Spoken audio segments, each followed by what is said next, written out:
We moved into the new house on a Tuesday afternoon. It was a modest two-story place in a quiet neighborhood, surrounded by trees and long fences. The previous owners had moved out 2 weeks earlier, and everything looked well maintained. I liked the layout of the house. Our bedroom was upstairs at the end of the hallway. The kids' rooms were opposite ours, and there was a small guest room that we used for storage. My wife, Jenna, and I had been looking for a place like this for a long time, affordable, private, and close to work. It felt like a good step forward for our family. Nothing about it seemed off, at least not at first. That first night, I noticed the lock on our bedroom door didn't click shut. It turned, but the latch didn't catch fully. It wasn't a big deal. I figured I'd fix it the next day, or maybe on the weekend. We weren't used to locking our bedroom door anyway. We just shut it out of habit to avoid being woken up by the kids wandering in half asleep. The first 2 nights were uneventful, though I found it harder to fall asleep than usual. Not because of noise, but because the house was just unfamiliar. Every home has its own rhythm, creaks, ticking pipes, random knocks from settling walls. I was still getting used to this one. On the third night, I thought I heard footsteps outside the bedroom. I was lying in bed, staring at the ceiling, while Jenna was already asleep beside me. The steps were soft but steady, like someone walking slowly down the hallway. I sat up slightly and listened harder. The sound stopped. I convinced myself it was probably one of the kids going to the bathroom. I waited for the toilet to flush or the faucet to run, but I didn't hear anything else. I stayed awake for another 20 minutes before dozing off. The next morning, I asked both kids if they'd gotten up in the night. They both said no. I didn't push it. Sometimes they forgot. I decided to check the hallway camera I'd installed above the stairs just out of curiosity. I scrubbed through the footage from the night before, and nothing stood out. No one walking in the hallway, no doors opening or closing. I figured maybe I was imagining it. Maybe I was just jumpy from the stress of the move. That night, I made sure to close the bedroom door fully again. Even though the lock didn't catch properly, I pressed it shut. Around 2 a.m., I woke up feeling like something was off. I glanced toward the door. It was slightly open, just a few inches, but enough to see the dark hallway beyond. I was sure I'd shut it. Jenna was still sleeping, breathing steady and quiet. I got up slowly and walked to the door. I opened it wider and stepped into the hallway. It was completely still. I checked the kids' rooms. They were both fast asleep. I walked downstairs and checked all the doors and windows. Everything was locked. I stood in the living room for a while, trying to hear any movement, but there was nothing. I went back to bed with an unsettled feeling that I couldn't explain. The next day, I finally took a screwdriver and tried to fix the bedroom door lock. I thought maybe the latch was stuck or the strike plate needed adjusting. But the more I looked at it, the more I realized it wasn't broken. It had been tampered with. The screws were stripped slightly, and the latch had been filed down so it wouldn't catch. That didn't make sense. Why would someone do that? Maybe the previous owners had pets or kids and didn't want the door locking. Still, something about it felt intentional. I replaced the lock entirely. This one clicked shut cleanly. That night, the door stayed shut. No unexplained noises, no movement. I started thinking maybe the worst was behind us. But then, 2 days later, something new happened. Jenna and I were watching a movie in bed when we both heard a faint tapping sound. It wasn't from the hallway. It was from the other side of the wall behind our bed. That wall backed into the guest room we used for storage. We muted the TV and listened. The sound stopped. I got up, opened the bedroom door, and walked around to the guest room. I turned on the light.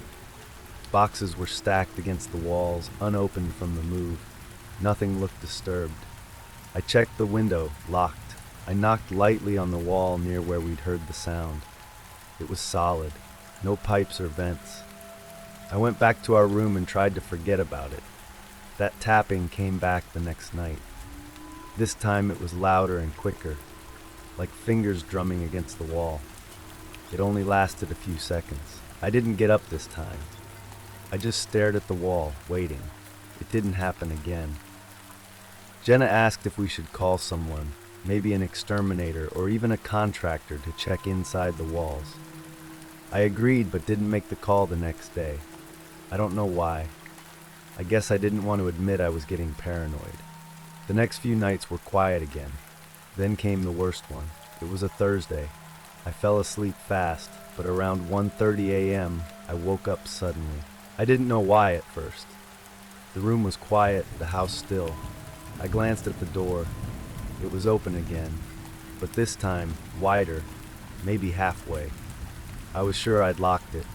My heart was racing now. I sat up in bed and looked toward the doorway. I couldn't see anyone, but I had this overwhelming feeling that someone was standing just out of view. I slowly reached for my phone on the nightstand and turned on the flashlight. I stood and moved toward the door, shining the light down the hallway. Nothing. I checked the kids' rooms. They were fine. I walked downstairs again, checking every lock, every corner. The house was still. When I went back upstairs, I decided to check the guest room one more time. I opened the door and stood there in the doorway. Something felt off. I stepped inside, turned on the light, and looked around. Nothing had moved. But then I noticed one of the storage boxes had been pushed slightly away from the wall. I walked over and moved it aside. Behind it in the wall was a small square cut into the drywall, just big enough for someone to crawl through. My chest tightened. I knelt and looked into the hole. Behind it was a narrow, dark crawl space. I backed out of the room and shut the door. I didn't sleep that night. The next morning I called the police. They came quickly and searched the house, including the crawl space. They found a sleeping bag, food wrappers, and a small knife. Someone had been living inside the walls of our house. The police guessed that the person had broken in before we moved and had been hiding since, coming out at night. The tampered lock, the open door, the tapping, all of it made sense now. They didn't catch the person. Whoever it was had left before the police arrived, probably through the basement door that was slightly ajar when they checked. We stayed at a hotel that night. The next day, we packed up our things and moved out. I still think about that open door sometimes, how close that person came to us while we slept. I don't know what they wanted. I don't think I want to know. All I know is I always check every door now. Twice. Before we dive into the next horror story, make sure to subscribe to my channel so you never miss an upload. If you enjoyed the video, give it a like, share it with your friends and family, and drop a comment with your suggestions. I'd love to hear from you.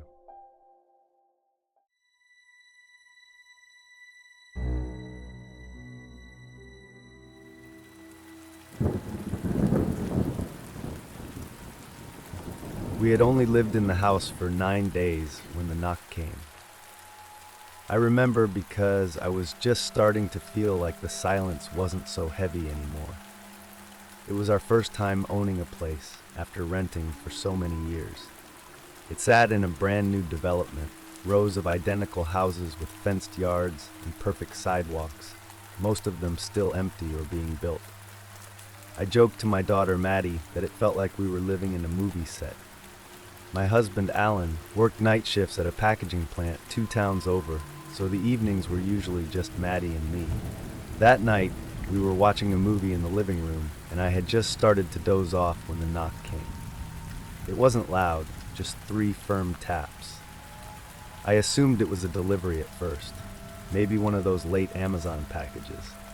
I glanced at my phone, 10:54 p.m. Maddie sat up next to me, startled by the sound. I told her to stay put and walked to the front door. Through the peephole, I saw 2 men.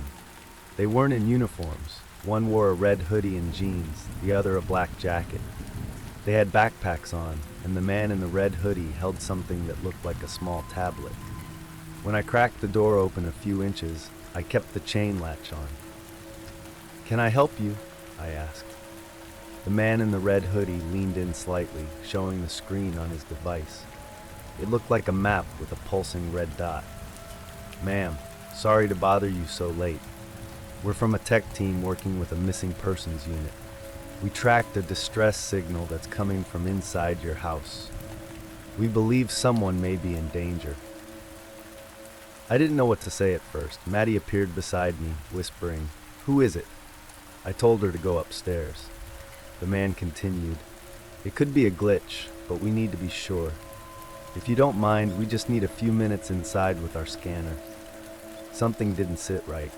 No badges, no ID, no mention of police. "I haven't heard anything about a missing person," I said, "and no one else lives here but me and my daughter." The second man stepped closer, saying, "Sometimes people hide things in walls or basements. You might not even know." I closed the door a little and said, "I'm sorry, but I can't let anyone in." He nodded slowly, but neither of them moved. They stood there for another few seconds before the man in red said, "We understand, but we'll have to log the signal manually then. We might be outside a while." I shut the door and locked it fully, trying not to show how shaken I was. I checked all the windows. Locked. Maddie watched from the stairs, confused. I told her everything was fine, but inside I didn't believe it. An hour passed. I looked out every so often but didn't see them. I started to think maybe they were legit and just moved on. At 12:18 a.m., I heard something from the side of the house. A scraping sound, like something against the siding. I turned off all the lights and stood by the window. In the moonlight, I saw a figure near the side entrance, our basement door. I grabbed my phone and called Alan, whispering what was happening. He told me to call the police. I did. Dispatch said they would send someone, but our area was still barely covered since the development was new. It might take time. The figure outside stepped away from the door. Then the motion light in our backyard flicked on. I could see both men now walking along the edge of the yard, pointing their device toward the house. One of them kept turning, like he was watching the street for headlights. I told Maddie to go into the upstairs closet and not come out until I said so. She nodded, trying hard not to cry. I waited by the staircase, holding a heavy flashlight. No gun, no bat, just that. At 12:45, the doorknob to the basement entrance rattled. They were trying to force it. I remembered it had a key lock but no deadbolt. I backed into the kitchen, heart racing, but I stayed quiet. I didn't want them to hear me move. Then came a loud bang. They had kicked the basement door open. I ran to the hall and grabbed a chair, wedging it under the kitchen door handle that led to the basement stairs. It wouldn't stop them long, but it might slow them. Minutes passed. I heard muffled voices below, then footsteps. They were in the basement. I texted Alan again, no reply. I called 911 again. They said a patrol had been dispatched. I asked how far. The dispatcher didn't say. I waited, crouched behind the couch. I heard one of them testing the basement door, pushing against it. Then silence. Then whispering. A few taps. Then something strange, a dragging sound like they were moving something. At 1:12 a.m., the back door sensor chirped. They were outside again. I crawled to the window. The two men were carrying something between them, a bundle wrapped in cloth. It looked heavy. They were walking fast, disappearing behind one of the empty houses. When the police finally arrived at 1:26, they swept the house. No one was found. The basement door was damaged. A panel of drywall had been pulled off the wall, nothing behind it. The officers didn't say much, only that they'd file a report and that the area was still being developed, so cameras and street patrols were minimal. They told me to keep doors locked and maybe stay somewhere else for the night. I didn't want to leave, but I took Maddie and we checked into a nearby motel. The next morning, I came back to check the house. A neighbor from 2 streets over was out walking his dog. He said he saw 2 men walking around late at night, heading toward the woods behind the development. He thought they were construction workers at first, but said they looked too nervous. I checked the basement again. In the wall where they had pulled the drywall away, I found something small tucked behind a beam. A cell phone, burned on one side. I gave it to the police. They took it without saying much. A week later, we moved out. No one told me who those men were, or what they were looking for, or what that phone meant. I still check the news now and then, hoping to see a report, a name, anything.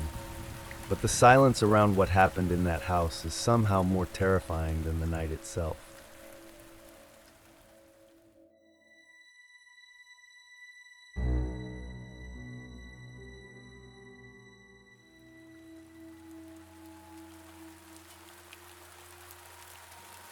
When Arya and I bought the house, it felt like we'd finally caught a break. It was larger than we needed, slightly off the main road in a quiet part of the countryside. The price was lower than anything else we had seen, almost suspiciously so, but we were too tired of city rents and thin apartment walls to care. The real estate agent told us it had been on the market for 2 years and that the owners had died in an accident. Their children lived abroad and just wanted to sell it quickly. The moment we stepped inside, it felt like it had been lived in recently. Not dirty, not old, just paused. Like someone had walked out one morning and never returned. But the fridge was empty, the cabinets were clean, and the locks had been changed. We signed the papers within a week. The first few days were normal. We were busy unpacking, figuring out what to do with all the space, and deciding whether or not we should invest in actual curtains instead of taped up blankets. Arya took the upstairs room as her art space, and I set up my desk in the den. We cooked meals together, sat on the porch in the evenings, and joked about ghosts whenever the old wood creaked. It felt nice, peaceful. Then one morning I came into the kitchen and found a hot cup of tea sitting on the counter. It wasn't mine, and Arya swore it wasn't hers. The first thing we thought was that maybe one of us had made it and just forgotten. But the cup was full, steam still rising from it, and neither of us had touched the kettle that morning. We brushed it off. Maybe one of us got distracted. Maybe it was an old habit kicking in. But then 2 days later, we came back from grocery shopping and found the hallway light on. We never left it on. It was a small thing, but it nagged at me. It kept happening. Small things. A light in the attic flicked on at 3 a.m. even though we hadn't set foot up there. A loaf of bread, still warm, showed up in the bread box one morning. Once, I swear the back door was unlocked when I was sure I had checked it the night before. Arya didn't want to talk about it. She was nervous, but neither of us wanted to sound paranoid. It wasn't until the kettle whistle whistled on its own at 4 in the morning that we stopped pretending nothing was wrong. We bought cameras. Small, motion-triggered ones we could stick in the corners. One in the kitchen, one in the hallway, and one facing the back door. Arya didn't sleep well that night. I didn't either. Every creak in the floorboards made us flinch. We reviewed the footage the next morning, and for the first few hours, it was just empty rooms and changing light. But then, around 2:43 a.m., we saw them. 2 figures coming out of the basement door, an old man and an old woman. The woman moved slowly, hunched, with long gray hair tied in a low braid. The man was thin, almost skeletal, with a limp in his right leg. They walked calmly into the kitchen. She poured water into the kettle while he sat at the table. Then she made tea, cut bread, and sat across from him. They ate. They didn't say a word. Then, almost exactly 10 minutes later, they stood up and walked back downstairs. The footage ended with the basement door closing behind them. We didn't speak for a long time after watching that. Arya wanted to leave immediately, but I told her we needed to figure out what was going on first. I thought maybe we'd find an entrance under the basement stairs or a hidden crawl space. I wasn't ready to believe what I saw. I told myself it could have been a glitch, a looped recording, something explainable. But when I checked the basement, everything looked normal. Just boxes, shelves, concrete walls. No extra doors, no furniture, just cold air and silence. That day I started inspecting every inch of the basement. I tapped on walls, pulled at loose panels, even unscrewed an old vent. Nothing. But then I noticed a section behind the shelves that seemed oddly clean. Less dust, fewer cobwebs. I cleared the shelves and found a faint outline. A door, painted to match the wall. There was no handle, just a tiny keyhole. Aria didn't want me to mess with it. She said we should call the police, but I didn't even know what I would report. I didn't have proof beyond a weird video and a hidden door, so I decided to find the key myself. I searched for hours, drawers, vents, behind paintings, inside old books. I found it taped behind a pipe in the laundry room. A small, old-fashioned key, rusted at the edges. I held it in my hand for a while, unsure what I was doing. Then I went downstairs and opened the door. Inside was a narrow hallway, leading to a room built directly under the kitchen. It was fully furnished, old couch, wooden table, a small electric stove. There were 2 beds in the corner, neatly made. On the table sat 2 teacups, both clean. The room smelled faintly of lavender and dust. It was lived in, still being used. I stood frozen in the doorway until I heard footsteps above me. Aria was walking into the kitchen. I backed out slowly and closed the hidden door behind me, locking it again. We didn't talk about it for 2 days. Aria avoided the basement, and I barely slept. Every night the cameras showed the same thing. Tea, bread, silence, and then retreat. They never looked at the camera, never left any trace. On the 3rd night, the man turned and looked straight into the lens. Just for a second, as if he knew. I printed the footage and called the sheriff. When he came, I showed him the door, the room, the videos. He watched silently, his expression unreadable. When it ended, he said, "They used to live here, the Delmers, went missing 2 years ago. Their kids declared them dead after the car was found near the river." He looked at me. We never found bodies, just assumed the worst. I asked what we should do. He told me to stay somewhere else for a few nights. They'd check it out, bring backup. We left that night, stayed in a motel 2 towns over. I barely slept. The next day, the sheriff called. The room was empty, no sign of the couple. But there was something else. Under the bed, they found a photo of me and Aria, taken from inside the house, a recent one. I didn't remember anyone taking it. We returned with officers, searched everything, nothing. It was like the room had never existed. We put the house up for sale 2 weeks later. No one has shown interest. But sometimes when I check the security feed online, I still see them, sitting quietly in the kitchen, sipping tea,